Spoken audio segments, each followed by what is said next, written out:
গত শুক্রবার 14/8/2026 8টা থেকে 8:30টার সময় আমি এখান থেকে 2 প্যাকেট দুধ, মিল্ক দুধ ক্রয় করি। হ্যাঁ, গুড লাইফ। তো সেইখান থেকে সেই দুধটা গত শনিবার দিন অর্থাৎ গতকালকে আমি ওই বাচ্চারে খাওয়াই। বাচ্চারে খাওয়ানোর পর বাচ্চা আস্তে আস্তে বিকেলবেলা মোটামুটি অসুস্থ হয়ে পড়ে। অসুস্থ হয়ে যাওয়ার পরে স্বাভাবিক ডাক্তারের কাছে নিয়ে ওকে তাৎক্ষণিক একটা ট্রিটমেন্ট দেই। দেওয়ার পরে মোটামুটি একটু সুস্থ। তো সেই দুধটা নিয়ে আজকে আমি মোটামুটি আজকে রোববার, আজকে 16 তারিখ। আমি আইয়ুব হিল টপের মধ্যে আসি। আসার পরে ওদেরকে আমি কিছুই বলি না। না বলার পরে আমি প্রথমে যে ফ্রিজ থেকে বের করে দিয়েছি সেই ফ্রিজের কাছে যাই। সঠিক প্যাড আর সঠিক তথ্য দিয়ে কেশু সামলে নিব এক হয়ে। Monalisa sanitary napkin. তো ফ্রিজের কাছে যাওয়ার পরে দেখি যে ওইখানে এই দুধগুলা আপনার সম্পূর্ণ ফ্রিজ ভর্তি রয়ে গেছে। রয়ে যাওয়ার পরে আমি ওই দুধ বের করি এবং এই দুধটার সাথে আমি মিলানোর পরে দেখি একই ডেট একই তারিখ।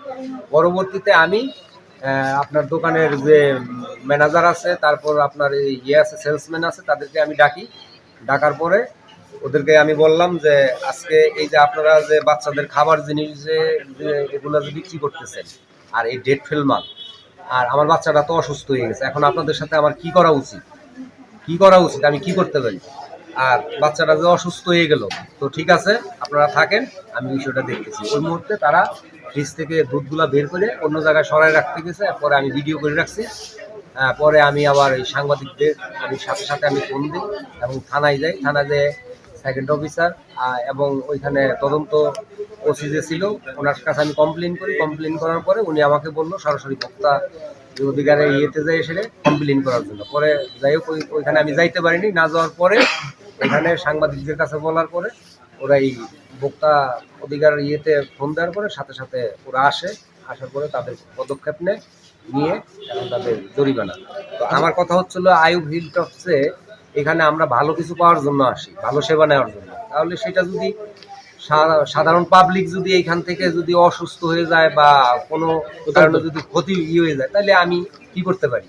তো যাই হোক, আমি এর ন্যায় বিচার এবং সুস্থ বিচার চাই, এটাই আপনাদের কাছে আমার দাবি। ভোক্তা অধিকার আইনে আমরা মামলা দিয়েছি। 2 লাখ টাকা অর্থদণ্ড প্রদান করা হয়েছে আর 4 মাসের জেল প্রদান করা হয়েছে। আর আমাদের যে মেয়াদোত্তীর্ণ মালামালগুলো আছে সেটা ধ্বংস করার জন্য আমরা এখন নিয়ে যাচ্ছি। আমার উপস্থিতিতে ধ্বংস করা।